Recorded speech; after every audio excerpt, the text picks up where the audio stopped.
மலேசியாவில் நடைபெற்ற 19 வயதிற்குட்பட்டோருக்கான மகளிர் T20 உலகக்கோப்பை கிரிக்கெட் தொடரில் இந்திய அணி சாம்பியன் பட்டம் வென்று சாதனை நிகழ்த்தியிருந்தது. இந்திய அணியில் தொடக்க ஆட்டக்காரரும் தமிழ்நாட்டைச் சேர்ந்தவருமான கமாலினி இந்திய அணியின் வெற்றிக்கு ஒரு முக்கிய பங்காற்றி இருக்கிறார்.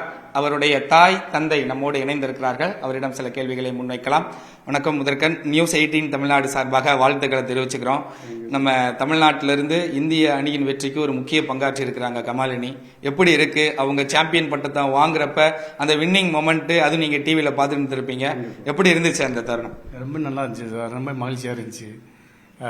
பார்க்குறதுக்கு எங்களுக்கு கொடுப்பனையாக இருக்கணும். பாப்பாவோட ஒரு அச்சீவ்மெண்ட் பண்ணுறதுக்கு எங்களுக்கு ரொம்பவும் ஒரு அளவில்லாத மகிழ்ச்சி. இதுக்கு மேலே எதுவும் வேணாம். அடுத்து வந்து சீனியர் மேட்சில் விளாடும்னு ஆசை, கண்டிப்பாக போகும்னு ஒரு நம்பிக்கை இருக்குது சார். கண்டிப்பாக. நிச்சயமா. உங்களுக்கு எப்படிமா இருந்துச்சு? அம்மாவா உங்களை பிரிஞ்சு கிட்டத்தட்ட மலேசியாவில் வெளிநாடுல போய் விளையாடுறாங்க.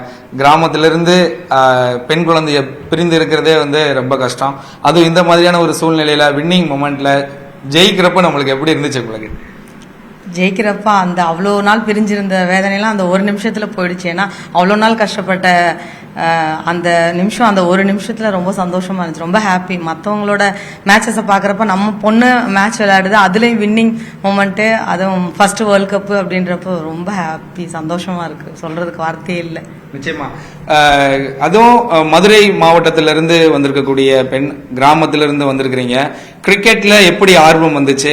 ஏன்னா கிராமத்திலிருந்து பையன் கிரிக்கெட் விளையாடி இந்திய அணியில இடம் பிடிக்கிறது அப்படின்றதே வந்து இப்ப இருக்கிறதுல வந்து ஒரு பெரிய விஷயம். அதுவும் ஒரு பெண் இந்திய அணியில இடம் பிடிச்சிருக்கிறாங்க கிராமத்திலிருந்து வந்து. எப்படி இருந்துச்சு அந்த ஆரம்ப கால லைஃப்? எப்படி கோச்சிங் எடுத்துக்கிட்டாங்க? எவ்வளவு தடைகள் இருந்துச்சு? இல்லை சார், இப்போ வந்து அவன் அண்ணன் தான் கிரிக்கெட் விளாண்டுருந்தான். விளாடும் போது பாப்பா வந்து அந்த லாக்டவுனில் வந்து ஸ்கேட்டிங் போய்க்கிருந்துச்சு, அங்கே லாக் பண்ணிட்டாங்க. நான் வந்து அந்த தனியாக வந்து நெட்ஸ்லாம் போட்டு வச்சுருந்தேன் வீடு பக்கத்துலேயே, இடம் கந்த வாசி. அதை வந்து பால் பொறுக்கிறதுக்கு வைக்கிறதுக்கு அவன் பாப்பா கூட்டு போவேன். அப்போ வந்து கொஞ்சமாக நான் பால் போடுறேன்ப்பா அப்படின்னு சொல்லி வந்தது தான் கிரிக்கெட்டில் வந்தது. எனக்கு பிடிச்சிருக்கு, நானும் விளாட்றேன் அப்படின்னு அப்படியே கண்டினியூ பண்ணலாம். நான் தான் எல்லாத்தையும் கண்டினியூ பண்ணி அந்த பிள்ளைக்கு எல்லாமே பயிற்சி கொடுத்து திருப்பி சென்னையில், மதுரையில் அந்தளவுக்கு ஃபெசிலிட்டி இல்லை, திருப்பி சென்னைக்கு வந்து அப்படியே ஒரு கடுமையான உழைப்பு. பாப்பாவும் ரொம்ப கடுமையாக உழைச்சி தான் முன்னேறி வந்திருக்கோம். நிச்சயமா. நம்ம கிராமத்துலலாம் வந்து அதுவும் பொம்பளை பிள்ளை போய் கிரிக்கெட்லாம் விளையாண்டா அவ்வளவு சும்மா விட்டுற மாட்டாங்க. என்ன இந்த வயசுல எதுவும் பொம்பளை பிள்ளை போய் மட்டையை தூக்கிட்டு சுத்திரி அப்படின்னு படமே கூட வந்திருக்கு, கனா படம். ஸோ நம்ம ஊர்ல எப்படி இருந்துச்சு? என்ன மாதிரியான பிரச்சனைகள்லாம் நீங்க சந்திச்சீங்க? எவ்வளவு தடைகள்லாம் இருந்துச்சு? அம்மாவா நீங்க உங்களுடைய பார்வை? சொல்றவங்க சொல்லிட்டே தான் இருப்பாங்க, அவங்க சொல்லட்டும். நம்ம அவங்களுக்கு பதில் சொல்லாம நம்ம பசங்களை முன்னேற்ற வழியை பார்த்துட்டு இருந்தோம். இப்போ அவங்க கேள்விக்கெல்லாம் என் பொண்ணு பதில் சொல்லிட்டா, அதனால அது எங்களுக்கு ரொம்ப ஹாப்பியா இருக்கு. இப்போ அந்த பேசினவங்க தானே இப்போ இப்படிலாம் இருக்குமா எங்களை பார்த்து ஃபாலோ பண்ண ஆரம்பிச்சிருக்காங்க. பொம்பளை பிள்ளைன்னு எதுக்கு நினைக்கணும்? அவரும் வீட்டில் நமக்கு அவங்களும் ஒரு அவங்கள முன்னேற்றினா அவங்க நம்மளை பார்த்துக்குருவாங்கல்ல. அதனால அந்த பொம்பளை பிள்ளைன்னு அந்த ஒதுக்கி வைக்காம நம்மள ஒரு ஆள்னா அவங்கள கொண்டுட்டு வர்றது பேரண்ட்ஸோட கடமை. அதை நாங்கள் செஞ்சோம். அதுக்கு அவ எவ்வளோ கோஆப்ரேட் பண்ணாலும் அதுக்குரிய ரிசல்ட் இப்போ கிடைச்சிருச்சு. ரொம்ப சந்தோஷமா சொன்னாங்களா? அப்படி சொன்னாங்களா கிராமத்துல? என்ன மட்டையை தூக்கிட்டு சுத்துற, ஏன் கிரிக்கெட் பக்கம் ஓடுற, அதுவும் படிக்க வைக்காம இப்படி விளையாட வச்சுக்கிட்டு இருக்கீங்களே அப்படின்ற வார்த்தைகள்லாம் சொன்னாங்களா? சொல்லுவாங்க. அத்தை மாமாவும் சொல்லுவாங்க, எங்க அப்பாவும் சொல்லுவாங்க, போட்டு எதுக்குமா ரொம்ப கஷ்டப்படுத்துறீங்க பசங்களை அப்படின்னு. நான் சொல்றேன், நாங்க கஷ்டப்படுத்தல, அவங்க அந்த ஃபீல்டு எனக்கு விருப்பமா இருக்குன்னு சொன்னாங்க. அவங்க சொன்னதை நாங்க நிறைவேற்றுறோம். நாங்க வந்து புஷ் பண்ணல, இதுதான் நீ பண்ணணும் செய்யணும், எனக்கு பிடிச்சிருக்குன்னாங்க, அதை நாங்க நிறைவேற்றி வச்சோம், அவ்வளவுதான். ஏன்னா ஆஸ் பேரண்டா நாங்க செய்யணும். ஏன்னா அவங்களுக்கு கிடைக்காம இருந்திருக்கும், எனக்கு கிடைக்காம இருந்திருக்கும். நம்ம பசங்களுக்கு அது எதுவுமே அது கிடைக்காம போயிடக்கூடாதுல்ல. நம்மளால முடிஞ்சது அது ஒண்ணுதான். அதனால கூடயே இருக்கும், இன்னும் எப்பயுமே கூட இருப்போம். நிச்சயமா. சீனியர் டீம்ல இடம் பிடிக்கிறது தான் அடுத்த கட்ட இலக்கு, அடுத்த கனவு அப்படின்னு சொல்லியிருக்கிறீங்க. IPL போட்டியிலையும் மும்பை இந்தியன்ஸுக்கெல்லாம் செலக்ட் ஆயிருக்கிறாங்க. ஸோ எவ்வளவு ஆரம்ப காலத்துல தடைகள் இருந்துச்சுன்னு ஃபீல் பண்றீங்க? இப்போ நிறைய பலன் இருக்கு, நிறைய வெளிச்சம் வந்துருச்சு. ஒரு வின் பண்ணதுக்கு அப்புறம் தான் இந்த மாதிரியான வெளிச்சங்கள்லாம் வருது. கஷ்டப்படுறப்ப யாரும் கை கொடுப்பதற்கு நிறைய யோசனை கூட பண்ணியிருப்பாங்க. ஆரம்ப காலத்துல என்ன மாதிரியான தடைகள்லாம் இருந்துச்சு? அப்பாவா அதை நீங்க எப்படி ஃபேஸ் பண்ணி அவங்களை எப்படி ஒரு வெற்றி மங்கையா மாத்திருக்கீங்க? சார், இப்போ எங்களுக்கு யாருடைய ஹெல்ப்பும் கிடையாது சார். இப்போ நான் தான் எல்லாமே பாப்பாவுக்கு பண்ணுறது, எல்லாமே எக்ஸ்பென்ஸ் பண்ணுறது இருந்து எல்லாமே எப்படியோ கோடிக்கணக்கில் செலவாகிருக்கும். ஒரு 5 இயர்ஸாக நான் செலவழிச்சிருப்போம். அவனுக்கு அந்த பாப்பாவோட நான் உழைச்சிருப்பேன். எல்லாமே என்னுடைய லைஃப் எல்லாமே அந்தபடி தான் போகணும். அதனால் கண்டிப்பாக அதில் எங்களுக்கு பெருமை தான் சார் பண்ணிக்கு. அதனால் அடுத்ததும் அந்த அளவுனோட திறமை மைண்டு எல்லாமே இருக்கும்.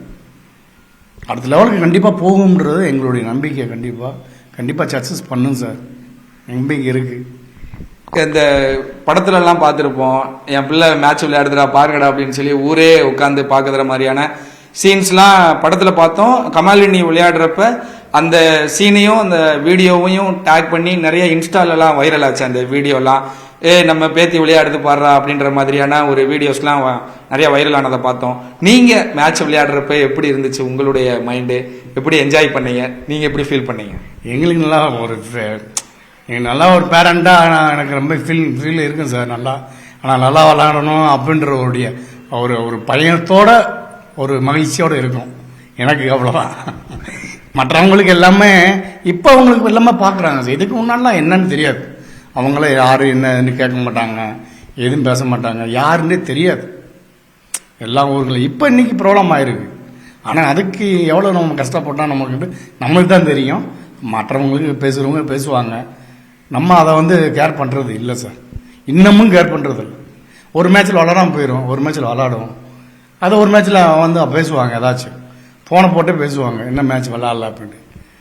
ஓகே சார் அடுத்து பார்த்துருவோம் அப்படின்ட்டு, அவ்வளோதான். வேறு வழியே இல்லை சார். இவங்ககிட்டலாம் நம்ம எக்ஸ்பிளைன் பண்ணால் நம்மளுக்கு தான் கஷ்டமாக இருக்கும். ஓகே காதில் வாங்கி காதில் விட்டுருவோம், அதான் பெஸ்ட்டு. சிட்டிலனா பரவாயில்ல சார். நான் மீண்டும் கேட்கறது காரணம் தான், கிராமத்தில் இந்த மாதிரியான வசவு பேச்சுகள்லாம் நிறையா இருக்கும்.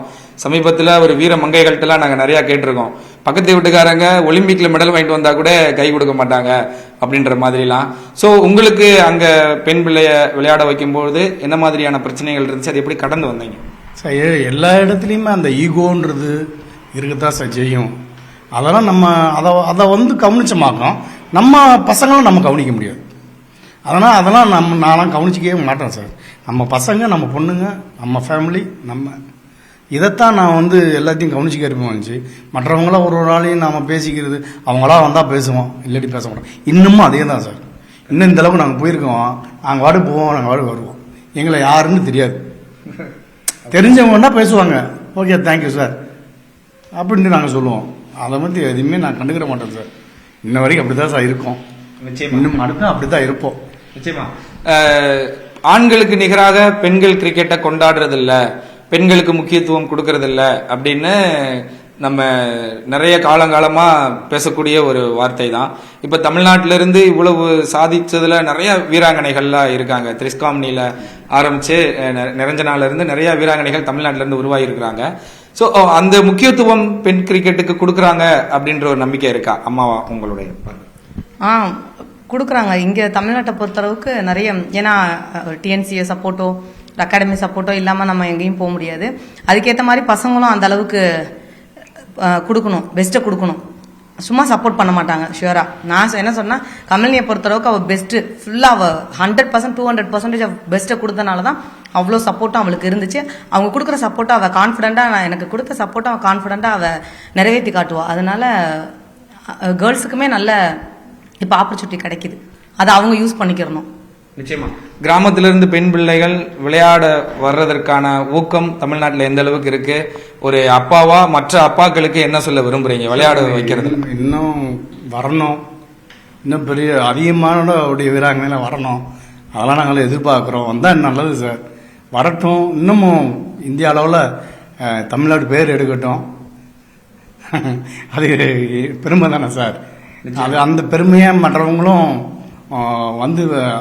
கற்றுக்கிட்டு சேர்ந்தால், நல்லபடியாக சேர்ந்தால் நல்ல விஷயம். ஒரு கிஃப்ட் தான் சார் வந்தா. விக்கெட் கீப்பர் பேட்ஸ்மேனை எப்படி சூஸ் பண்ணாங்க? ரெண்டுமே ஹார்ட் ஒர்க் தான் sir. Wicket keeper plus batsman, opening batsman hard work தான். அதே போல் விக்கெட்டும் உங்களுக்கு விக்கெட் கீப்பரும் ஹார்ட் ஒர்க் தான். ரொம்ப நல்லா ரெண்டுமே ஹார்ட் ஒர்க் இருக்கும். ஆனால் அந்த ஹார்ட் ஒர்க் இருக்கிற போது நம்ம முன்னேறலாம், நம்மளுக்கு ஆப்பர்ச்சுனிட்டி நிறையா கிடைக்கும். அது கிடைக்கும் சார். நம்மளுக்கு அந்த தகுதியை நம்ம உருவாக்கிட்டா நம்மளுக்கு குயிக்காக டெவலப்மெண்ட் கிடைக்கும். அதனால தான் ரெண்டுமே ஃபீல்டு எடுத்துருக்கு பாப்பா. அதையும் நம்ம நல்லா பண்ணிக்கிறோம் சார். நல்ல பயிற்சியெலாம் அதிகமாக கொடுத்து, என்ன அந்த பிள்ளைக்கு தேவைப்படுதோ, என்ன கோச்சிங் என்னென்ன பண்ணுறதோ எல்லாமே பண்ணிட்டு தான் இருக்கோம். அதனால தான் அந்த டெவலப்மெண்ட் என்ன டிஎன்சி ஆப்போசிட் நிறையா கொடுத்தாங்க. கொடுக்கறது பிறகு அவங்க கான்ஃபிடண்ட்டாக எல்லாமே விளாண்டு ரன் ஸ்கோர் எடுத்துச்சு. எல்லாத்துலேயுமே ஃபெயிலியரே கிடையாது இன்ன வரைக்கும். நிச்சயமா சார், நிச்சயமா.